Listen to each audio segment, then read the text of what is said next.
ప్రభుత్వ పాఠశాలలు ప్రతిష్ట స్వాభిమానానికి ప్రతీకలు. అప్పటి సర్కారు బడుల్లో చదువే కాదు, క్రమశిక్షణ, నైతిక విలువలు, సమాజం పట్ల అవగాహన నేర్పేవారు. దేశానికి వారెంత అవసరమో నూరిపోసేవారు. ఒక్క మాటలో చెప్పాలంటే చదువును సామాజిక బాధ్యతగా భావించేవారు. ఇప్పటి ప్రముఖులంతా ఒకప్పుడు ప్రభుత్వ పాఠశాలల్లో చదువుకున్నవారే. అదంతా గత వైభవం. ఇప్పటి పరిస్థితి దయనీయం. ఏటా చేరే విద్యార్థుల సంఖ్య తగ్గిపోతుండటంతో ప్రభుత్వ బడులు ఇప్పుడు ప్రమాదంలో పడ్డాయి. కూర్చునే కొమ్మనే నరుక్కుంటున్న చందంగా వేలాది పాఠశాలలకు తాళాలు పడుతున్నాయి. ఎవరిది పాపం? ఎక్కడుంది లోపం? ఎన్నో ప్రశ్నలు, మరెన్నో కోణాలు. ప్రభుత్వ పాఠశాలలు పూర్వ వైభవం సాధించాలంటే ఏం చేయాలి?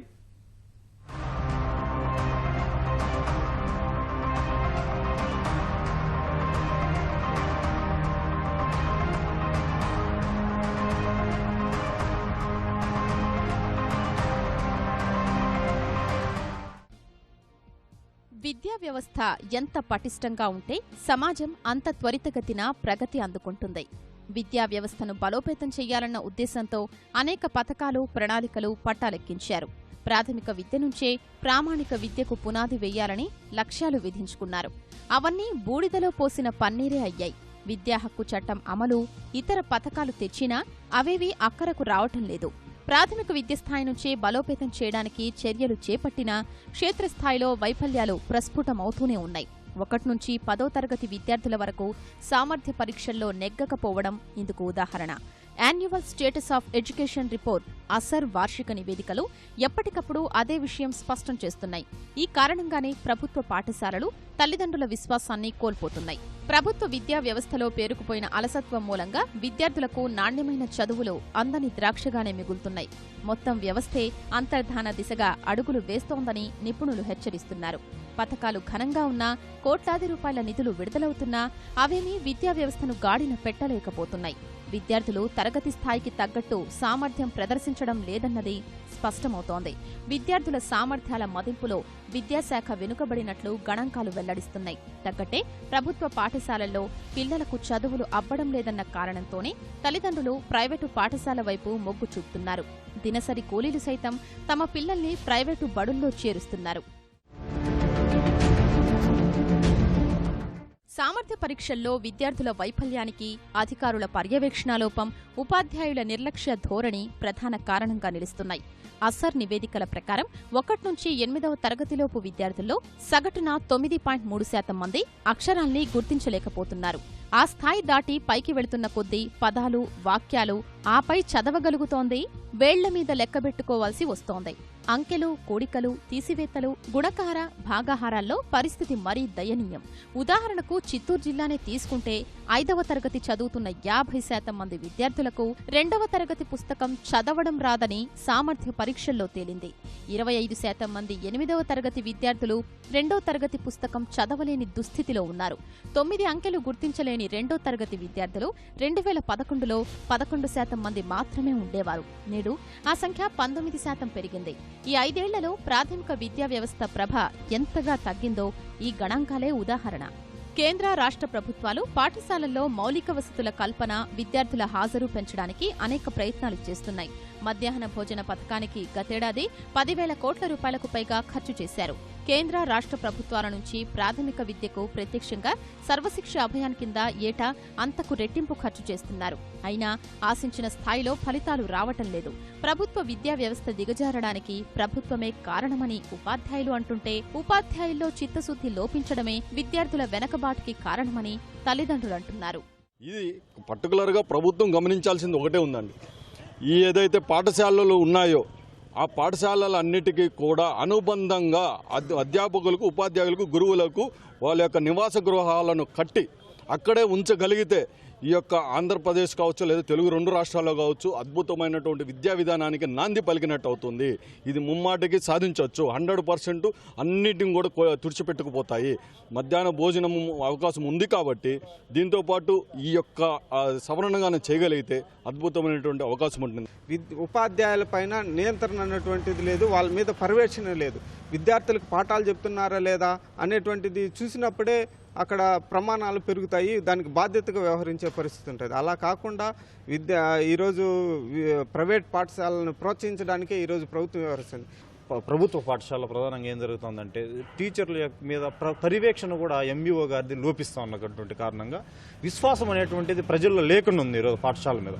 ఈరోజు అనేక మంది ఈరోజు గ్రామీణ ప్రాంతంలో ఉన్నటువంటి ప్రభుత్వ పాఠశాల నుంచి వచ్చిన మేధావులు ఉన్నప్పటికీ ప్రధానంగా ఈరోజు ఉన్నటువంటి ఈ పోటీ ప్రపంచంలో తల్లిదండ్రుల ఆలోచన ఎలా ఉందంటే, మా బిడ్డను ప్రైవేట్ పాఠశాలలో చదివించేస్తే వాడికి ఉద్యోగం వస్తుంది, లేదా ఈ పోటీ ప్రపంచానికి తట్టుకోగలుగుతాడనేటువంటి కనీసమైనటువంటి యొక్క మామూలు కూలి చేసుకుంటే పనికి ఆహార పథకంలో పనిచేసుకునేటువంటి యొక్క కూలికి కూడా ఉండే సగటు ఆలోచన అంటే, నా కాలం ఎట్లా నడిచింది, నా బిడ్డనైనా సరే నేను బాగా చదివించుకోవాలి అనేటువంటి ఆలోచనతో ఈరోజు సగటుగా ప్రజల్లో అభిప్రాయం. మొదటి తరగతి నుంచే వారి పాఠ్యాంశాల బోధన సజావుగా సాగటం లేదు. గ్రామీణ ప్రాంతాల్లో వివిధ కారణాలతో పాఠశాలకు సరిగా రావటం లేదు. ఉన్న విద్యార్థులకు చిత్తశుద్ధితో బోధన జరగడం లేదని విద్యారంగ వార్షిక స్థాయి నివేదిక స్పష్టం చేస్తోంది. చాలా పాఠశాలల్లో ఉపాధ్యాయుల కొరత వేధిస్తోంది. ప్రభుత్వ పాఠశాల విద్యార్థులు చదువుల్లో వెనకబడ్డానికి ఇది ఓ కారణమవుతోంది. వాస్తవానికి ప్రభుత్వ పాఠశాలల్లో విద్యా బోధనకు అనేక సంస్కరణలు అమలవుతున్నాయి. ఉపాధ్యాయులకు ప్రత్యేక శిక్షణ అందిస్తున్నారు. ఆయా సబ్జెక్టుల్లో నిష్ణాతులైన ఉపాధ్యాయులు పాఠ్యాంశాలు బోధిస్తున్నారు. ఫలితాలు మాత్రం వ్యతిరేకంగా ఉంటున్నాయి. విద్యా హక్కు చట్టాన్ని గవర్నమెంట్ పాఠశాలలు మాత్రమే 100% తూచా తప్పకుండా అమలు చేస్తున్నాయి. దీని ప్రకారం పిల్లవాడి వయసు రీత్యా మేము అడ్మిషన్లు తీసుకుంటున్నాం. వాళ్ళకి సామర్థ్యం ఉన్నా లేకపోయినా ఏ తరగతిలో అయినా మేము చేర్చుకుంటున్నాం. ఉదాహరణకి 7వ తరగతి వయసు వచ్చినటువంటి బిడ్డ 3వ తరగతిలో నిలిచిపోయి 4 సంవత్సరాల పాఠశాలకు రాకుండా ఉన్నా కూడా వాళ్ళ వయసు దృష్ట్యా మేము 7వ తరగతిలో చేర్చుకుంటున్నాం. వాళ్ళకి సామర్థ్యాలు సక్రమంగా ఉండడం లేదు. ఇదే పరిస్థితి చాలా పాఠశాలలో ఉంది. అలాగే ప్రైవేటు కార్పొరేట్ పాఠశాలల్లో మాత్రం వాళ్ళు ఖచ్చితంగా ప్రభుత్వ నిబంధనలు ఉన్నప్పటికీ కూడా దానికి విరుద్ధంగా అడ్మిషన్ టెస్ట్ పెట్టి వాళ్ళు ఇన్ని సామర్థ్యాలు ఉంటేనే వాళ్ళు డబ్బులు తీసుకొని కూడా ప్రైవేటు కార్పొరేట్ స్కూళ్ళల్లో చేర్పిస్తున్నారు. కనీసం 3-4 సంవత్సరాల వ్యవధి లేకుండా ఏ డిఎస్సి రిక్రూట్మెంట్ కూడా తీరిన సందర్భాలు లేవు. ఈ 3 సంవత్సరాల్లో రిటైర్మెంట్ అయినటువంటి పోస్టులన్నీ కూడా బోధనాంశాలన్నీ కూడా పిల్లలకు బోధించేవాళ్ళు లేక విద్య ఆడ కుంటుపడుతుంది.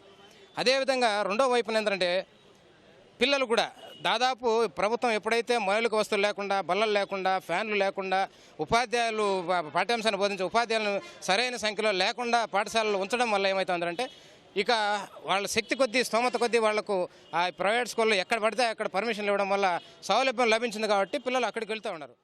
విద్యార్థులకు ప్రామాణికమైన విద్యను అందించాలన్న ఉద్దేశంతో ప్రాథమిక ఉచిత నిర్బంధ విద్యా హక్కు చట్టం 2009ని అమల్లోకి తెచ్చారు. ఆశయాలు, లక్ష్యాలు ఘనంగా ఉన్నా ఆచరణ, అమల్లో చిత్తశుద్ధి లోపంతో అది అభాసుపాలైంది. కనీస మౌలిక వసతుల కొరత, నిపుణులైన బోధనా సిబ్బంది లేకపోవడం, ఆకట్టుకోలేని వాతావరణం వల్ల సగటు విద్యార్థికి ప్రాథమిక విద్య అందని ద్రాక్షగానే మిగిలిపోతోంది. పాఠశాలల్లో గుక్కెడు నీటి కోసం విద్యార్థులు పడుతున్న బాధలు వర్ణనాతీతంగా ఉంటున్నాయి. సరైన శౌచాలయాలు లేక బడి మానేస్తున్న బాలికల సంఖ్య నానాటికి పెరుగుతోంది. కారణాలు ఏవైనా ఏటా వేలాది మంది విద్యార్థులు ప్రభుత్వ పాఠశాలలకు దూరమవుతున్నారు. వీరంతా ప్రైవేటు పాఠశాలల్లో చేరుతున్నారు. ప్రైవేటు బడుల్లో విద్యార్థుల సంఖ్య దేశంలో సగటున 28% ఉండగా రాష్ట్రంలో 37.5% ఉందంటే పరిస్థితి అర్థమవుతుంది. బడిబాట అంటూ కోట్ల రూపాయలు ప్రభుత్వ ధనం ఖర్చు పెడుతున్నా ఫలితాలు ఇవ్వలేదు. ఇదే సమయంలో ప్రైవేటు పాఠశాలలు తామర తంపరగా పుట్టుకొస్తున్నాయి. సర్కారు బడులు పల్లెలు, పట్టణాల్లో పేద పిల్లలకే పరిమితం కాగా ప్రైవేటు పాఠశాలలు పల్లె, పట్టణం తేడా లేకుండా దూసుకుపోతున్నాయి. 1970-71లో ప్రభుత్వ పాఠశాలల విద్యార్థులు 90% ఉండగా ప్రైవేట్ పాఠశాలల్లో చదివే విద్యార్థులు 10% మాత్రమే ఉండేవారు. ఇప్పుడు ఆ పరిస్థితి తారుమారైనట్లు కనిపిస్తోంది. ప్రైవేట్ కాలేజీలో అయితే బాగా చెప్తారని, ఇప్పుడు గవర్నమెంట్ కాలేజీలో అయితే ఏమో గబిక్కిని చెప్పరు, వాళ్ళంతా చెప్పుకొని వెళ్ళిపోతారు. మరి డబ్బులు ఎక్కువ అవుతాయంటే ఏదో కూలో నాలో చేసుకొని లేనోళ్ళమే, మేము కూడా ఉండవాళ్ళమేం కాదు. పాస్ పని చేసుకొని ఏదో ఒకటి పిల్లల్ని చదివించుకుంటూ కొద్దిగా మా భవిష్యత్తు లాగా కాకుండా వాళ్ళు బాగా చదువుకుంటారని. మీడియం ఫ్యూచర్ మొత్తం ఇంగ్లీష్ మీడియం ఉంది. ప్రజెంట్ అంతా హిందీ, ఇంగ్లీష్ రన్ అవుతుంది మెయిన్. ఇప్పుడు మన గవర్నమెంట్ స్కూల్స్ అంటే ఏముంది, ఓన్లీ హిందీ, తెలుగు మాధ్యమం తెలుగు తప్ప, అది మెయిన్ రీజన్.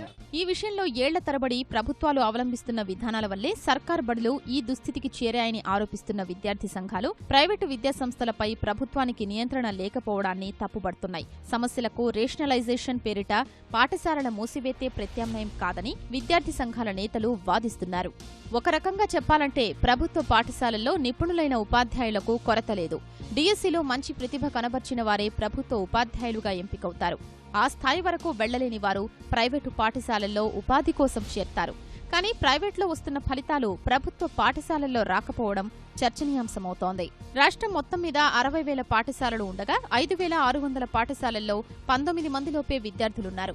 వీరికి 1 నుంచి 5 తరగతుల్లోపు ఒకే టీచర్ బోధించాల్సి వస్తోంది. 11,000 పాఠశాలల్లో 2 ఉపాధ్యాయులే 1 నుంచి 10వ తరగతి వరకు బోధిస్తున్నారు. విద్యా ప్రమాణాలు సహజంగానే దెబ్బతింటున్నాయి. ఈ పరిస్థితుల్ని చక్కదిద్దేందుకు ప్రభుత్వం గత ఏడాది పాఠశాలలు ఉపాధ్యాయుల హేతుబద్ధీకరణ ప్రక్రియ చేపట్టింది. అవసరం లేని పాఠశాల నుంచి అవసరమున్న చోటకు ఉపాధ్యాయుల్ని బదలాయించారు. ఇది మూసివేత కాదని మెరుగైన విద్యనందించేందుకు చేపట్టిన ప్రక్రియగా అధికారులు చెబుతున్నారు. ఈ సంవత్సరం కూడా గ్రాడ్యువల్గా మన జిల్లాలో ఎన్రోల్మెంట్ ప్రభుత్వ పాఠశాలల్లో తగ్గుతుంది, ప్రైవేటు పాఠశాలలో ఎన్రోల్మెంట్ పెరుగుతుంది. దీనికి ప్రధానంగా తల్లిదండ్రులు ప్రైవేటు పాఠశాల వైపు మొగ్గు చూడడం ప్రధాన కారణం. అయితే దీన్ని నివారించడం కోసం మన రాష్ట్ర ప్రభుత్వం ఈ సంవత్సరం ప్రత్యేకంగా ఆదర్శ ప్రాథమిక పాఠశాలను ప్రవేశపెట్టి మన జిల్లాలో కూడా 346 పాఠశాలలు ఏర్పాటు చేశాం. దీనిలో ప్రతి క్లాస్ రూమ్కి ఒక టీచర్ని, ఒక ప్రధాన ఉపాధ్యాయుని కేటాయించడం జరుగుతుంది. అంతేకాకుండా రాబోయే రోజుల్లో ఈ ఆదర్శ ప్రాథమిక పాఠశాల విద్యార్థులందరికీ కూడా కంప్యూటర్ ఆధారిత విద్య అందించడం కోసం కూడా ప్రజెంట్ ఏర్పాట్లు జరుగుతున్నాయి. ఇవన్నీ వచ్చే అకాడమిక్ ఇయర్ నాటికి ప్రారంభమవుతాయి. ఆ పాఠశాలలో పూర్తిస్థాయి ఇన్ఫ్రాస్ట్రక్చర్ ఫెసిలిటీస్ కూడా కల్పించడం జరుగుతుంది వాళ్ళకి అవసరమైనవి. One of the best solution across the country. అది మన రాష్ట్రంలోనే చేసేది కాదు, కర్ణాటకలో చేస్తున్నారు, తమిళనాడులో చేస్తున్నారు. బెస్ట్ ఈజ్ పాసిబుల్ ఉన్నంత వరకు కన్సాలిడేషన్ చేస్తే మ్యాక్సిమం టీచర్స్ ఇవ్వడానికి వీలవుతుంది అనమాట. అందుకని లాస్ట్ ఇయర్ మనము ఒక 3,886 ప్రైమరీ స్కూల్స్ని మోడల్ ప్రైమరీ స్కూల్స్ అంటే ఆదర్శ ప్రాథమిక పాఠశాల అని చెప్పుకొని దానికి 5 మంది టీచర్లు ఇవ్వడం జరిగింది. అంతకుముందు ఆ స్కూల్స్లో 2, 3, 4 టీచర్లు ఉండేవారు. మనం 5 మంది టీచర్లు ఇవ్వడం జరిగిందనమాట. ఈ సంవత్సరం కూడా ఇంకొక 900 వరకు ఆదర్శ పాఠశాల అయ్యే అవకాశం ఉంది. అక్కడ కూడా 5 మంది టీచర్లు ఇవ్వడానికి అవకాశం ఉందన్నమాట. అప్పర్ ప్రైమరీ స్కూల్స్లో అగైన్ ఇలానే ఎన్రోల్మెంట్ చాలా తక్కువ ఉండటం వలన మనం adequate teachers, particularly subject teachers ఇవ్వలేకపోతున్నాం. ఎవరి వాదనలు ఎలా ఉన్నా ప్రభుత్వ పాఠశాలల్ని పరిరక్షించాల్సిన ఆవశ్యకత అందరూ గుర్తించాల్సిందే. ఈ దిశగా ప్రభుత్వం అన్ని వర్గాలతో చర్చించి సరైన విధానాలు, సహేతుకమైన నిర్ణయాలు తీసుకుంటే మళ్లీ సర్కారు బడులు కళకళలాడుతాయి. లేకుంటే ప్రభుత్వ పాఠశాలలు చరిత్రగానే మిగిలిపోయే ప్రమాదముంది.